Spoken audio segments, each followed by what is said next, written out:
கர்த்தருக்குள் பிரியமானவர்களே, November 22 எலிஞ்சி white அம்மையார் அவர்களுடைய மாரநாத்தா புத்தகம், பக்கம் 651. இன்றைய தியானத்திற்காக தெரிந்து கொள்ளப்பட்ட தலைப்பானது, வாருங்கள் என் பிதாவினால் ஆசீர்வதிக்கப்பட்டவர்களே. வசனம் வெளிப்படுத்துதல் 22வது அதிகாரம் 14வது வசனம். ஜீவ விருட்சத்தின் மேல் அதிகாரமுள்ளவர்களாவதற்கும் வாசல்கள் வழியாய் நகரத்திற்குள் பிரவேசிப்பதற்கும் அவருடைய கற்பனைகளின்படி செய்கிறவர்கள் பாக்கியவான்கள்.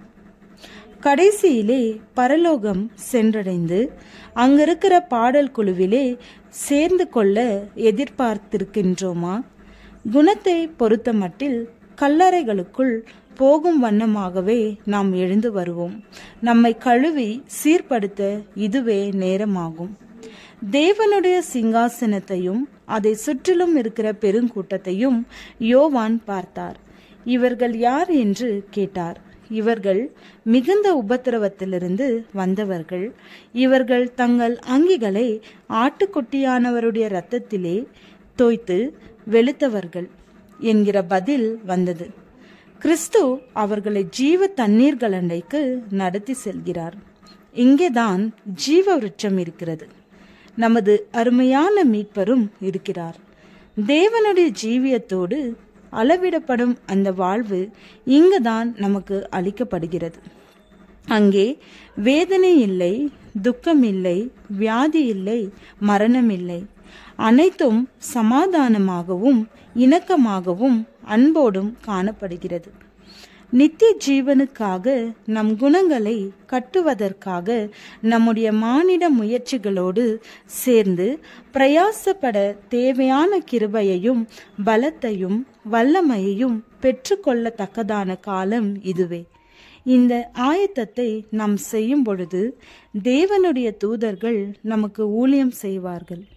நாம் தேவனுக்கு சுதந்திரரும் இயேசு கிறிஸ்துவிற்கு உடன் சுதந்திரமாயிருப்போம்.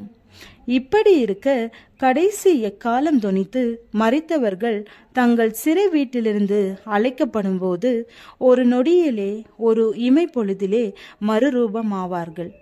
அழியாத நித்திய மகிமையின் கிரீடம் ஜெயம் கொள்ளுகிற ஒவ்வொருவருடைய சிரசின் மீதும் வைக்கப்படும்.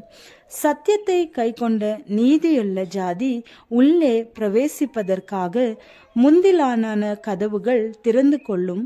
போராட்டம் முடிவடைந்தது.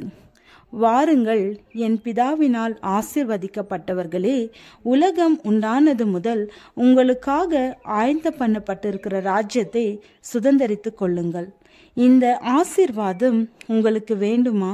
எனக்கு வேண்டும். நீங்கள் அதை விரும்புவீர்கள் என்று நான் நம்புகிறேன். இவ்வுலக போராட்டத்தை போராடவும் ஒவ்வொரு நாளும் வெற்றி பெறவும் உங்கள் கிரீடங்களை இயேசுவின் காலடியில் வைத்து பொற்சுர மண்டலங்களை மீட்டு பரலோகத்தை சந்தோஷ கீதங்களால் நிரப்பவும் ஆண்டவர் உங்களுக்கு அனுகிரகம் செய்வாராக. என் இயேசுவை நீங்கள் நேசிக்க வேண்டும் என்று விரும்புகிறேன். என் இரட்சகரை புறக்கணித்து விடாதீர்கள். உங்களுக்காக முடிவில்லாத கிரயத்தை செலுத்தி இருக்கிறார். நான் இயேசுவிலே இணையில்லாத அழகை காண்கிறேன். அதே அழகை, மகிமையை நீங்களும் காண வேண்டும் என்று விரும்புகிறேன். ஆமேன்.